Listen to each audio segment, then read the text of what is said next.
j'espère que vous allez bien et bienvenue sur ma chaîne Minute en français. Nous revoilà pour une nouvelle leçon. Aujourd'hui, on a les antonymes. Très bien. L'antonyme est un mot du sens contraire. Qu'est-ce que ça veut dire du sens contraire? C'est un mot qui ne veut pas dire la même chose. Au contraire, il veut dire un autre sens. Par exemple, je suis grand. Son contraire, je suis petit. Donc, grand et petit, ici, sont des antonymes, sont des mots qui n'ont pas le même sens. D'accord? On a aussi, il est de la même nature grammaticale. Qu'est-ce que ça veut dire la nature grammaticale? Très bien. On va utiliser le premier exemple que j'ai donné. Je suis grand, je suis petit. Donc, on a grand et petit. Grand, c'est quoi? C'est quoi sa nature? C'est un verbe, adverbe, adjectif, détermine un quoi. Donc, on a un adjectif. Donc, grand, c'est un adjectif. Qu'est-ce que j'ai utilisé comme contraire? J'ai utilisé petit. Hein? Donc, petit aussi, c'est un adjectif. Donc, pour trouver l'antonyme d'un mot, on doit garder sa nature grammaticale. On ne peut pas la changer. Un adjectif reste un adjectif. Un verbe, la même chose. Donc maintenant, suivez avec moi. Donc voilà, Pierre est gros. D'accord, ça c'est la première phrase. Après on a Pierre est mince.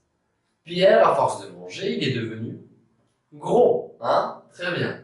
Donc dans ces deux phrases, on a deux mots qui sont des antonymes.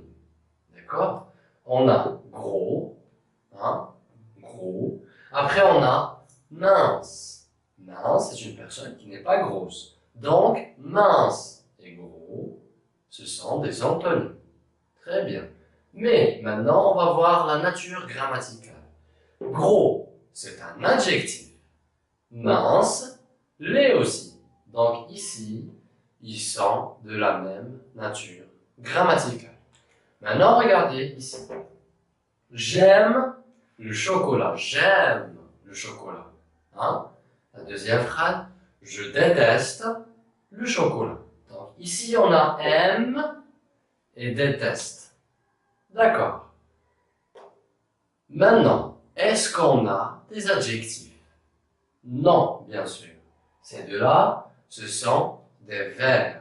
Donc, on a respecté la règle. Ils ont la même nature grammaticale. Ici, on a des adjectifs et ici, on a des verbes. Très bien. Donc voilà, on a aussi un antonyme peut se former à l'aide d'un préfixe. Qu'est-ce que ça veut dire un préfixe? C'est un élément placé avant le radical d'un mot pour changer le sens. D'accord? Donc regardez bien. Par exemple, on a possible. Avant le radical possible, on a ajouté un préfixe pour donner impossible. Et ici, possible et impossible sont des antonymes. D'accord? Donc, on a ajouté ce préfixe-là pour changer le sens. Aussi, on a faire, défaire. On a fait la même chose. On ajoute un préfixe avant le radical pour changer ou donner l'antonyme de ce mot-là. D'accord? Ici, on a quelques préfixes qu'on peut ajouter pour changer le sens d'un mot. Par exemple, on a des, iem, yen, mais, ir et il. Donc, tout ça, ce sont des préfixes. C'est avec eux qu'on peut changer le sens d'un mot, de lui donner un contraire. Donc, c'est la fin de notre séance d'aujourd'hui. La leçon est terminée. Donc, pour les personnes qui sont intéressées à faire des exercices et trouver des listes d'antonymes aussi, visitez ma page Facebook Minute en français et abonnez-vous. Et à la prochaine. Au revoir.